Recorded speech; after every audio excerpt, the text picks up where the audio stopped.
Et nouvelle high-tech de la semaine. Qu'est-ce qui s'est passé dans la Silicon Valley la semaine passée? Tech3, c'est parti mon kiki. Lundi 5 mai. Vous les avez tous entendus, ces gens, ces grands spécialistes du mobile qui il y a des années vous disaient les SMS, ça va mourir, c'est mort, c'est terminé. On sait ce que c'est devenu. Vous avez leurs cousins germains qui aujourd'hui vous disent mais les emails, c'est terminé, on s'en sert plus.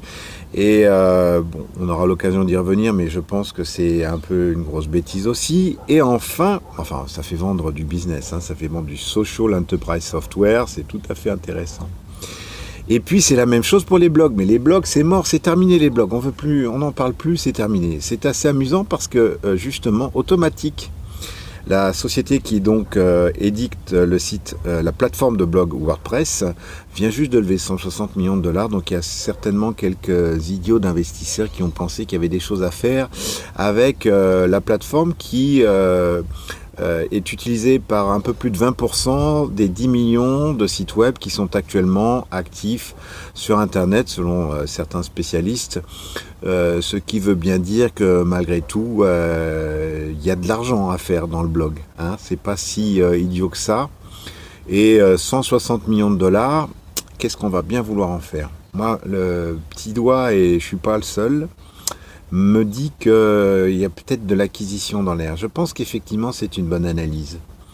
C'est une bonne analyse, il y a peut-être je sais pas, un petit peu de mobile, hein, des petites choses à acheter dans ce métier.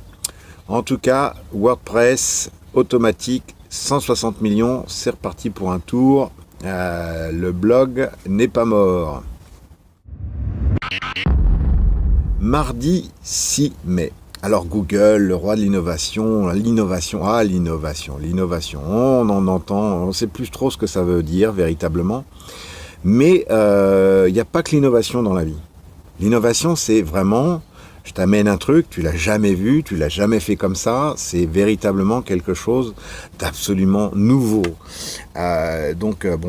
Méfiez-vous des marchands de l'innovation, ils sont nombreux, ils traînent, surtout ici dans la Silicon Valley.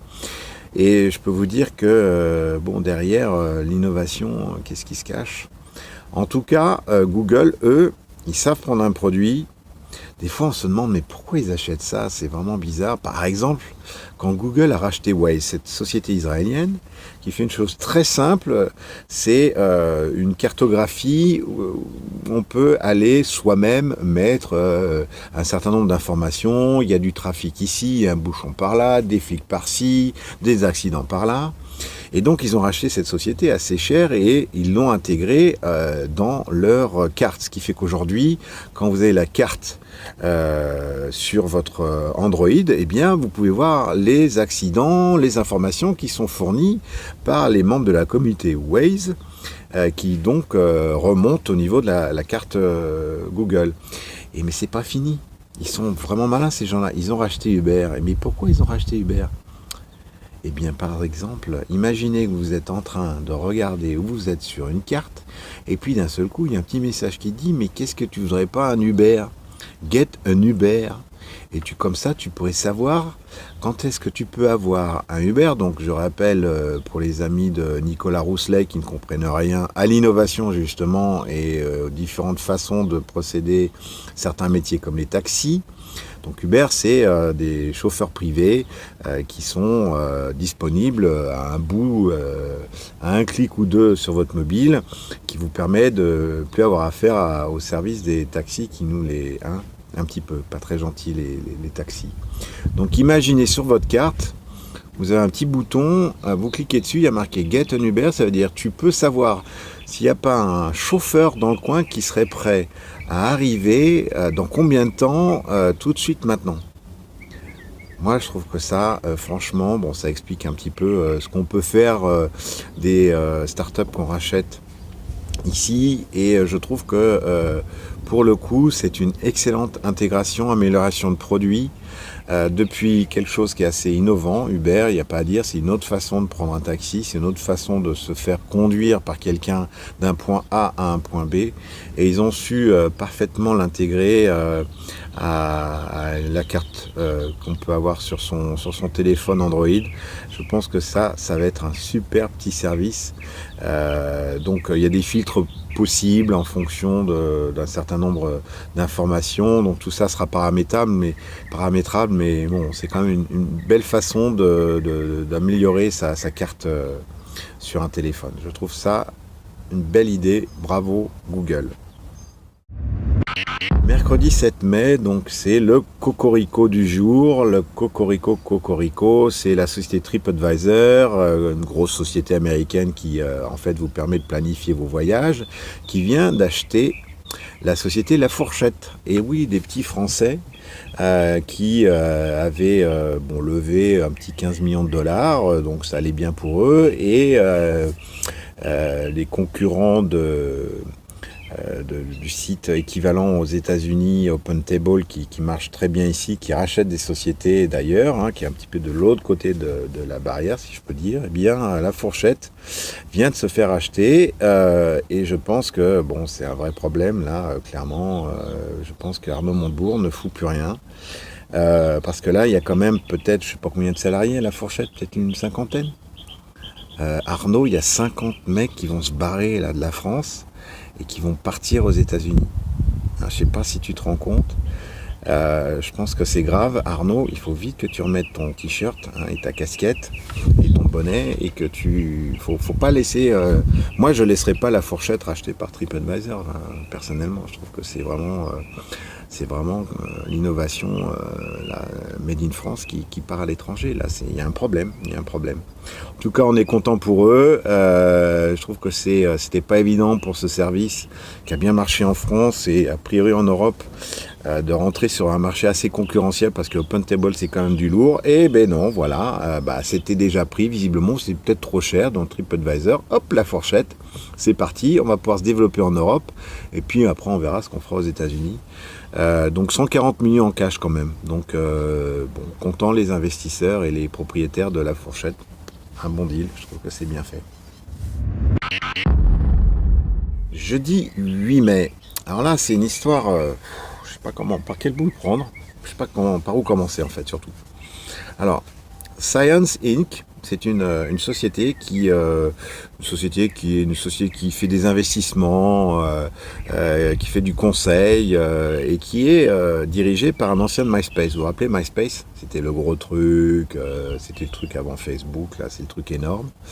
Bon, ça s'est pas si mal terminé que ça, puisque visiblement notre ami, le fondateur de cette société, Mr. Jones, de Science Inc., a un petit peu d'argent, et il vient de racheter donc la société Delicious. Delicious, c'était au départ une société qui appartenait à Yahoo. D'accord? Vous me suivez? Donc ça a été créé en 2003, donc ça permettait de faire du bookmark de vos sites web, et de partager et de stocker vos sites préférés, toutes les nouvelles que vous pouviez avoir. Bon, c'était assez sympa. Et ça avait été racheté donc par la société Avos, dirigée par les anciens fondateurs de YouTube. Vous me suivez? Donc, Delicious, Delicio.us, a été racheté par les fondateurs de YouTube, qui viennent de se faire racheter donc ce site web par donc la société Science Inc. Et je sais pas, je pense que on a du mal à comprendre le baseball aux États-Unis, mais là concrètement, moi j'appelle ça le baseball du site web qui passe de main en main. C'était une belle marque, Delicious, c'était vraiment Je pense qu'il y a même eu certainement des gens qui ont fait des pétitions pour que ça moure pas. Et voilà, Delicious continue de passer de main en main. On va voir ce qu'ils vont en faire, nos amis de Science Inc. En tout cas, ils ont on va dire quelques bookmarks, quelques millions de bookmarks en base de données disponibles maintenant depuis leur achat à la société Avo Systems, détenue par les fondateurs de YouTube. Vendredi 9 mai, j'avais du mal à comprendre la nouvelle précédente, mais alors là j'ai encore plus de mal et je trouve que moi je perds mes repères dans cette Silicon Valley. Bon, vous connaissez Y Combinator, c'est un des incubateurs accélérateurs de la Silicon Valley les plus célèbres, ceux qui ont vu passer Airbnb, j'en passe, et des meilleurs. Ça vous prend des startups, 2 épisodes par an, pendant 4 mois, ça vous les triture, ça vous les masse, ça vous les mâchouille, ça vous les torture, et puis ça devient des petites histoires absolument intéressantes. Et c'est une usine à succès. Bon, il y a du déchet comme partout, mais il y a des gens derrière qui sont là pour acheter, soit pour racheter carrément la technologie, soit pour faire du acquire, donc pour acheter l'équipe, soit pour investir. Aussi, c'est ça qu'ils aiment d'ailleurs. Ils aiment que ça réinvestisse derrière, parce que quand ça réinvestit derrière de l'investissement, ça revalorise ton investissement, donc ça revalorise un petit peu plus ton argent. Et puis après, c'est juste après là, le petit rachat ou l'introduction en bourse, et là, c'est le paquet de pognon. Bon, donc Y Combinator recommence son deuxième chapitre, donc ils en ont 2 par an, si je ne dis pas de bêtises, et là ils viennent d'annoncer que Quora vient de rejoindre le batch de Y Combinator. Je ne comprends plus rien. Quora, donc pour situer, Quora c'est une plateforme d'intelligence collective. Tu vas poser une question et tu trouves la réponse. Tu peux payer par des crédits pour que des experts répondent à ta question. Tu peux la partager sur les réseaux sociaux. Et bon, il y a plein de gens bien intentionnés qui sont là pour t'aider à trouver des réponses à des questions, mais les plus des questions sur l'ordre social, sur les religions, pas que sur la technologie en fait. C'est assez bien fait, je trouve. C'est très bien fait d'ailleurs. Je suis très fan de Quora. On trouve vraiment énormément d'informations. Mais qu'est-ce que Quora va foutre au YC? Ils ont levé... je pense que je suis pas loin de la vérité. Ils ont levé plus de 150 millions de dollars. D'accord ? 150 millions de dollars, 141 pour être précis, ça me revient. 141 millions de dollars, et ils vont dans un incubeur accélérateur. Mais qu'est-ce qu'ils vont aller faire au YC? Là, j'avoue que cette nouvelle m'échappe. Elle m'échappe suffisamment pour que je la serve. Le Y Combinator a annoncé que c'était... en général, il prenait pas des sociétés à un stade aussi avancé en termes de développement. En général, le Y Combinator, il donne quelques petites centaines de milliers de dollars, si ce n'est des dizaines de milliers de dollars. C'est pas grand-chose. Mais alors, qu'est-ce qu'ils vont faire avec une société qui a levé 141 millions de dollars? Visiblement, je pense que Quora a un petit peu besoin de se faire pressurer le citron pour refaire quelque chose. Peut-être qu'ils ont besoin d'améliorer un petit peu un certain nombre de caractéristiques. Je ne sais pas, ça reste, pour moi, ça m'a assez choqué. Donc Sam Altman, qui est un ancien start-upper de la Silicon Valley, qui a remplacé Paul Graham, le grand Paul,